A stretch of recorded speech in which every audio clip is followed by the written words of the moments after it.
Penjuru yang pertama, Nazmi Faiz. Antara yang baik dan baik juga untuk satu sambaran yang dapat dilakukan di situ oleh Edi Israfilov.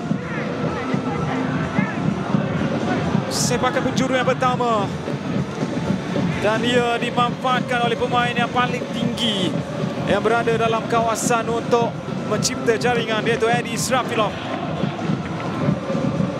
Ya, sudah senang.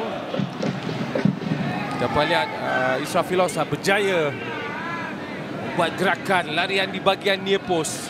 Tindakan refleks yang pantas daripada Singh Izan. Satu lagi lencong yang baik. Tandukan untuk jaringan kedua. Yang sama, Edi Israfilov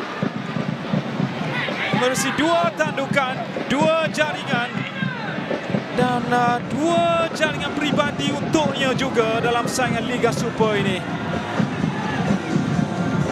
Agak sedikit longgar dan tiada makin man to man makin daripada pemain pertahanan Phoenix sendiri. Dan kedudukan Israfilov jaya membuat gerakan sedikit di bahagian near post. Timing yang baik, tandukan tepat. Kini Oscar Rivas apabila mengenai tangan Rishman Akra. Oh ya.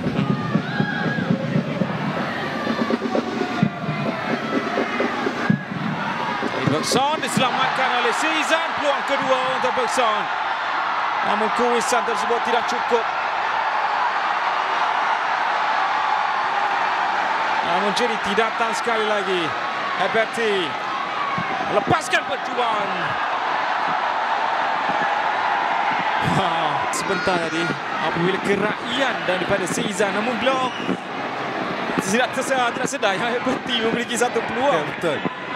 Dan di sini pujian perlu diberikan kepada Seizan. Ya, tepat jangkaan Seizan di sebelah kiri. Tapping daripada Bergson. Mengubah ataupun buat mata terus di sebelah kiri Seizan. Suka dengan dua pemain yang mengapitnya. Dan kini Izan Zikri untuk Rahmat Makassar. Rahmat lepaskan percubaan. Kali ini mungkin lebih baik. Evanti, oh baik, mendapatkan ruang dan melepaskan rembatan. Bagaimana beliau membebaskan dirinya dalam ruang yang sempit. Dan satu umpan yang sempurna. Persepahaman yang cukup tinggi antara dua pemain ini.